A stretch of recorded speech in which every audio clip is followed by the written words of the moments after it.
Situémonos en el año 1700-1800.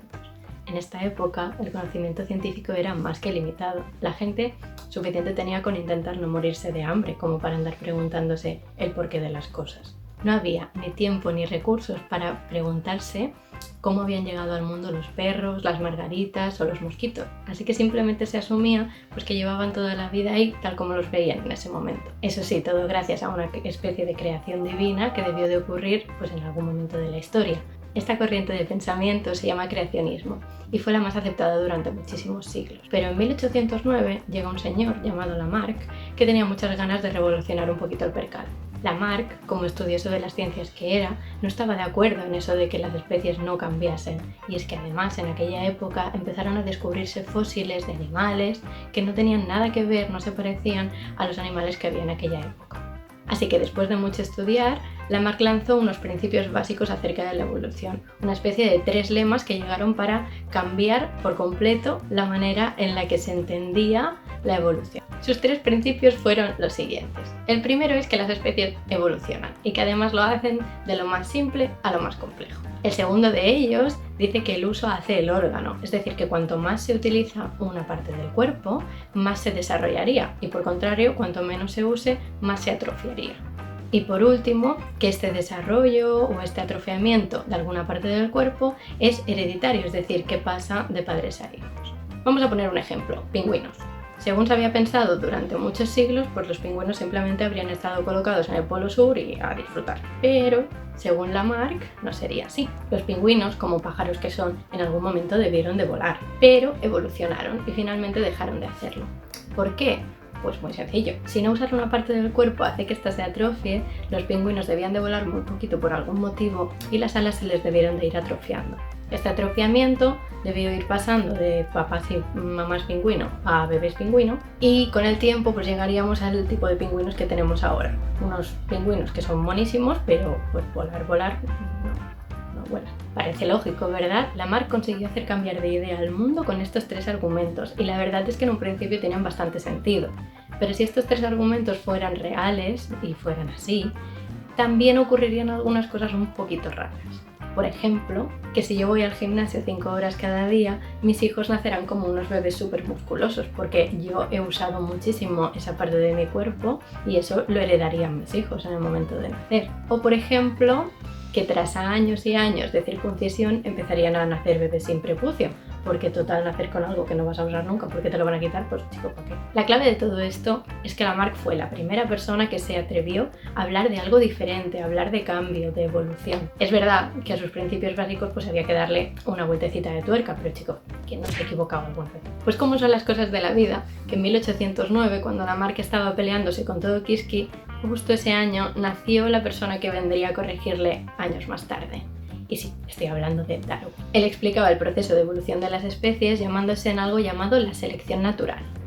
Pero, ¿quién era Darwin? Pues Darwin fue un señor que básicamente se pasó la vida de isla en isla mirando pajaritos. Fue tomando un montón de apuntes y cuando acabó, con 50 años, escribió el libro El origen de las especies, que es algo así como la Biblia para cualquier biólogo. En este libro explicó lo que él proponía como selección natural, usando un montón de ejemplos de todo lo que había estado viendo durante los años de investigación. Darwin evidentemente estaba de acuerdo con Lamarck en que las especies cambian y evolucionan, lo único que propuso una manera diferente en lo que esto ocurría. Ya hemos visto que no tiene ningún sentido que los cambios que ocurren durante la vida de un individuo se hereden a los hijos, es decir, en palabras bonitas, que los caracteres adquiridos no son heredables. Por tanto, a nivel de especie no tiene ningún sentido que el uso o desuso de un órgano haga que éste se atrofie o desarrolle en el global de la especie. Entonces, si esto es así, ¿cómo ocurre realmente?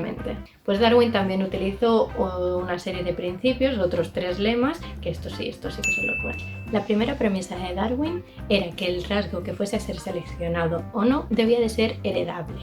Un rasgo heredable es, por ejemplo, el tamaño de una parte de tu cuerpo o el color del pelo, pero el color del pelo natural, con el que naces, no el color del pelo de cuando te has teñido de pelirrojo. La segunda es que debe de haber variabilidad entre los individuos de una especie. Habrá pingüinos con las alas más grandes y pingüinos con las alas más pequeñas, de la misma manera que hay gente más rubia o más morena. Y la tercera, y aquí es donde está lo más importante, es que esta variabilidad debe suponer una diferencia en la capacidad de sobrevivir o de reproducirse de ese individuo. Entonces, siguiendo el ejemplo de los pingüinos, ¿cómo se explicaría esto con selección natural? Pues originalmente habría una población muy grande de pingüinos, donde algunos tendrían unas alas muy bien adaptadas para volar y otros tendrían unas alas un poco más cutres. Pero resulta que estas alas un poco más cutres no ayudaban a volar, pero sí ayudaban a nadar y a bucear divinamente. Y claro, teniendo en cuenta que los pingüinos se alimentan de pescado y marisco, ¿cuáles creéis que eran los mejor adaptados a ese medio? ¿Los que sabían volar? Pues no.